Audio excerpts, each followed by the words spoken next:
If you are gullible enough to just blindly accept the tripe that was sold to you, and by the way, most people are that gullible or lazy, then the common news story is that the claim that's been repeated throughout the media since 2013 of a frame job claiming that Dusky mailed the KC letters. That's what you've been told for over a decade. And anybody that tries to tell you that, by the way, or implies it, or selectively edits or cherry picks bits of fact, they're doing so with the intent to hide from you all of the actual facts from you, because that claim is false. People who hide the full truth from you, those who misdirect, those who are doing that sort of thing, they're obviously doing so for a reason. In the press, it's usually laziness or for the sake of sensationalism, but their sources are equally to blame, if you think about it. But those people who have been hiding those things from you, just remember, they're people who try to hide things, they have something to hide. Now, for the press, laziness or sensationalism or agenda or some combination of the three, maybe, but the reporting that blames me for the mailing, that is a sinister act, because no evidence has ever suggested that at all. In fact, exactly the opposite.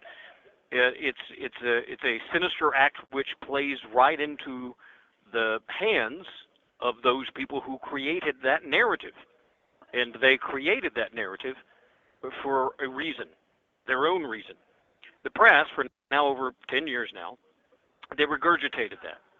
And in a way, so did the filmmakers of the Kings of Tupelo television series. At one point, they actually present me in episode 3 as saying, KC is not a part of this. And you also hear me say, no, he had this had absolutely nothing to do with Paul Kevin Curtis. Now, those were my words, but the reality is that those quotes were presented completely out of context. Those quotes were in my immediate answers to a question that was posed by the director. When the director asked me, tell me about Kevin Curtis's relationship to Robita Trust.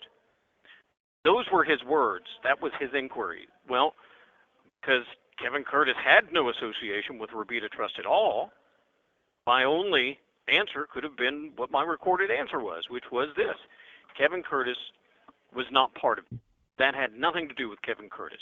And I also said, and this is specific, that's not his world. My world and his world are completely different, were completely different. Despite his attempts, by the way, to co-opt and appropriate my life, something I really would assure him that he really would want no part of. The things that I've done, the things that I have faced, these are the kind of things that he would run from. He could never do what I do. Even to this day, he still tries to be me, which is really weird because I'm in a maximum custody federal prison. That guy would last about 10 seconds here. Anyway, our worlds were completely different. So my answer to the director, which was what you heard recorded and played back for you out of context, my answer was correct. It was true. Kevin Curtis had nothing to do with Robita Trust or the Robita Trust monsters that I chased and dealt with and hunted, who ended up hunting me back, even through their government proxies years later. But as to those stupid KC letters, well, he had everything to do with that. It's impossible to have been anyone else. And on this very channel, on this YouTube channel, you will find out how. Yeah, you're not going to be able to convince me otherwise. Remember, this isn't about a single event. This case is about two different events, two different elements. One element is the mailer, who mailed the letters. The other is the maker. So I want you to remember, Kevin Curtis was arrested and he was charged with the mailing. The FBI's very own sworn affidavit even shows that. They considered the letters, as threats, even though there was nothing specific that he had written in the letters that actually threatened anything. So it really wouldn't have held up in court. Even his own attorney, Christy McCoy, would have had a field day with that. As a matter of law, they really wouldn't have been considered threats. Couldn't have been convicted. But he didn't know that. He was terrified. So after about a week of court hearings, Kevin Curtis's attorney, her name was Christy McCoy, during the Curtis hearing, she mentioned my name. And that's when his hearings came to a screeching halt. The judge, Susan Alexander at that time, she said that the hearings would reconvene in the morning. But they didn't. Remember, they were talking about who was the mailer. But the second she mentioned my name, that's when everyone, the FBI, the press, everyone suddenly forgot about the mailer, and they started focusing on who was the maker. And that's the other element. And then from that point forward, everything that was presented, all the things about the case that you heard, were phony and fabricated evidence, even a few entrapment schemes even. They all dealt with the making of ricin, who developed the chemical weapon that they fraudulently presented as a biological weapon. So I was arrested, and then I was charged. I was charged with the making, not the mailing. Everybody forgot about the mailing all of a sudden and focused on the making, not the mailing. Here, read the affidavit for yourself. You don't have to take my word for it. You should have been looking at on your screen right now, should have been for a few minutes here, Kevin Curtis's actual arrest affidavit. And now here's mine. But the sycophantic press, they kind of forgot everything that they had repeated over and over and had been repeating, and they never returned to the mailing element. Everything that they had reported, everything that the FBI swore from the stand, they just suddenly forgot about. Wait a minute, Mr. Dusky, the press has said for over 10 years that Dusky was the mailer. None of them bothered to separate the two different acts. Are you saying you're not the mailer? Well, then who is? That's exactly the right question to have asked. But the fact is, Kevin Curtis, by evidence period, is the only person who could have. And there's a reason for that, because he's the one that did. So stop focusing on the maker. Kevin Curtis is the mailer. Good luck trying to convince me otherwise. And I think you're about to agree.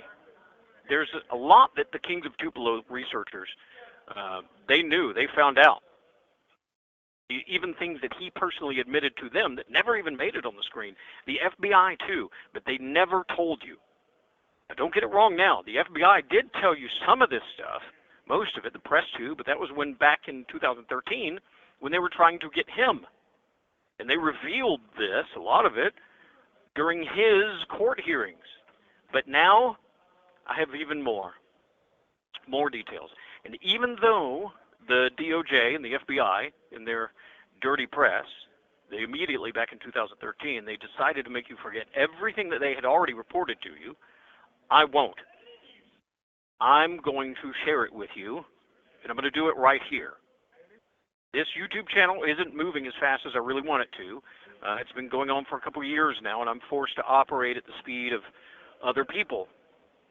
There are people who have their own lives, even supporters. Adopting a prisoner really isn't part of their daily priorities. Besides, after years and years of agency monitoring and a SAM order from a previous president, which denied me any communication with any human being, by the way, even my own attorney of record, the Department of Justice, the BOP, they still only allow me essentially 30 minutes a day and 15-minute calls.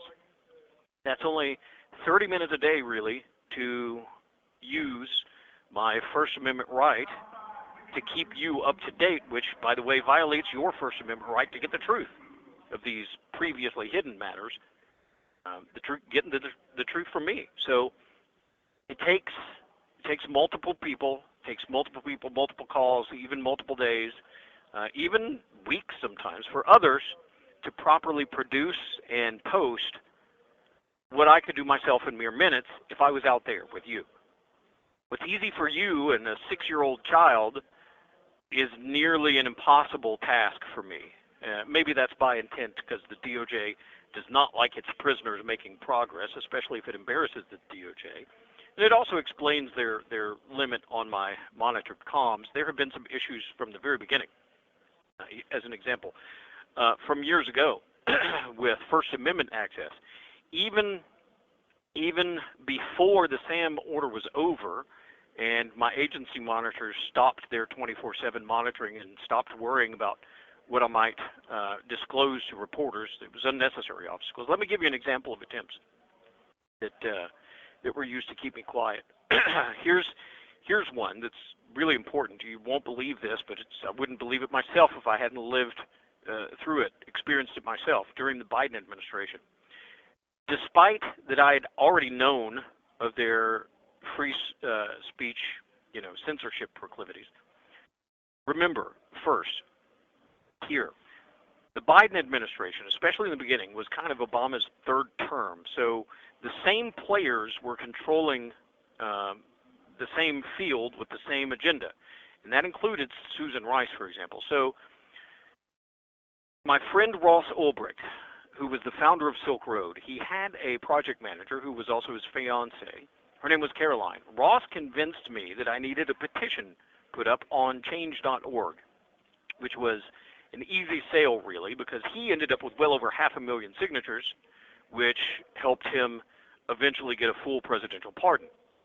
So Caroline put up a petition for me on change.org, and it explained a bit of the truth and revealed a lot. And the signatures started rolling in. Then that's when COVID hit. So that's when I rewrote the text of that petition. It actually became written as Indict Fauci and Free Dusky. The gist of it was kind of a lot of detailed side-by-side detail versus detail contrast between myself and Anthony Fauci. For example, I am convicted and sentenced to prison, literally, for developing a biological weapon. Literally, that is my charge and conviction. And it was not biological, nor was it weaponized. Yet Fauci did develop a biological weapon and outsourced that development to our enemies, no less. And he was not charged. He was not indicted. He was not prosecuted or convicted. And make no mistake here, there's no question about it. Gain of function is weaponization. It literally, that is the point of gain of function, is weaponization. And it was alleged that I developed a chemical weapon of targeted assassination, in this case, to wit, ricin. In this case, the reality was that it was intentionally rendered harmless. It killed absolutely no one. In fact, they knew that in advance of the entire thing. There's literally a CDC Form 4 with my name on it for the harmless product that they were alleging. But they didn't tell you that. They told you it was the deadly toxin ricin. Now, on the other hand, Fauci's development via Peter Daszak and outsourced to a lab in China actually was a bioweapon. It was very much untargeted. It literally affected people around the world. It was very much biological. It was untargetable. It killed millions of people. So, hence the petition, Indict Fauci and Free Dusky. That was, I think, in fact, the title of it on change.org. And it was a very simple concept. It got a bunch of signatures. Even Kevin Curtis himself signed it. But then it vanished. And with it, all of the signatures that were on it. So then I contacted Caroline to learn what happened. She was the one that created it. So she was told by Change.org that the administration, that is the Biden administration, told Change.org to remove that petition, remove the Indict Fauci Friedusky petition. I want you to think about that. This literally happened. The Biden White House, as she documented, the Biden White House could not allow you to learn the truth even in an online petition. They called Change.org, told them to remove it. They had to hide all that information, cover it up, and so they did. And for some stupid reason, Change.org capitulated. It's pathetic, it's sad, but it's very true. Strange, shocking. I wouldn't believe it if it had not happened to me. But you know what? We printed it out, including the signatures. Now, here's another example. This also happened during Biden. The Kings of Tupelo movie producers, the Way brothers, they wanted to get access to me here for on-camera interviews, on which my segments were delivered by telephone. Here's what happened. The King of Tupelo director, he filled out the media interview requests for the DOJ in accordance with the First Amendment requirements. A date was actually chosen and scheduled for the film crew to come here and interview me on camera here. It was November something or other of 2023. Now, on the day just before that date, this entire facility went into what's called lockdown. That means everybody got confined to their cells 24/7. Everybody. And this lasted for days. Even me. No lockdown. No calls, no visits, no communication. You're in your cell 24/7. Nothing. So the director, McLean Way, he tried again. They even got Warner Brothers, who was working up deals with Netflix to hire kind of a high-powered First Amendment law firm. The lead attorney there was actually friends with this warden, and I think this guy's from Arizona, so they thought that access was going to look, pretty good. Well, they thought wrong. The situation actually got shut down again by the DOJ, specifically by the Deputy Attorney General. Her name is Lisa Monaco, and there's no way she was going to let me anywhere near a camera if she could stop it, and so she did stop it. This actually happened. Did they bother telling you about this in the Kings of Tupelo? No, they didn't. They should have. And why, by the way? Who is Lisa Monaco? That's exactly the right question to ask. Who is Lisa Monaco? Here's why. Lisa Monaco, previously, was the right hand of and also the dirty trick understudy of John Brennan. And it was John Brennan who was the real mastermind behind all of this during the Obama administration. The very same people in the Biden administration as the Obama administration, especially early, but even now, even under the Trump administration, which doesn't share the same desire to cover up the Obama administration malfeasance, even now, though, I still have limits on how I can do this. I'm limited to my, 30 minutes a day, essentially. These calls are rerouted through D.C. All my calls are monitored. Trust me, the DOJ knows. They're fully aware of every single word that I speak, and they share that information. This is not happening in a vacuum, and yet still, right now, and for the last year or so, it seems that there's a couple of fellows out there who are throwing a tantrum that you are being allowed to hear the truth from me, the one man who knows it all. These two big babies, what they want to do is trample on not just my First Amendment rights, but it's yours too. That's how little they think of you. In fact, they complain, it's not right that he's allowed to make phone calls while he's in the prison that we put him in. That's what they're whining. Well, you know what? Let them. Just remember this. They are making it obvious that they don't want me to talk. They're making it obvious that the information I'm bringing you, finally, is exactly the information that they're trying to hide. Trying to keep the source, me, I'm the source, trying to keep the source quiet, silent. So again, I'll remind you, when someone is trying to keep something hidden from you, it's because there's something to hide. Attacking those who help me, attacking those who have tried to help, or those that you think are trying to help me, Well, that kind of reveals something. That reveals poor character. So I remind the attacker, and you probably already know who it is, that it's actually a crime to do exactly what you've already done. In Mississippi, slandering a business, in this case, Benelli's Restaurant, even the owner, in Tupelo, that is what's called malicious interference.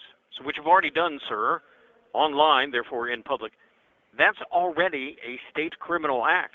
In fact, in the past, I have taken people to court for exactly that very criminal deed, and I won. Do you know who the judge was in that case? Sadie Holland. So I strongly suggest to those clowns, especially to Kevin Curtis, don't. Quit attacking that man. Instead, keep your attacks, your phoniness, all your lies, keep them all. Keep them focused on me, because Lord knows you do not want the public to consume the details that I'm about to make the public privy to. So I want you to watch this channel for upcoming videos and upcoming calls. Until next time, that is my 3 chords and the truth.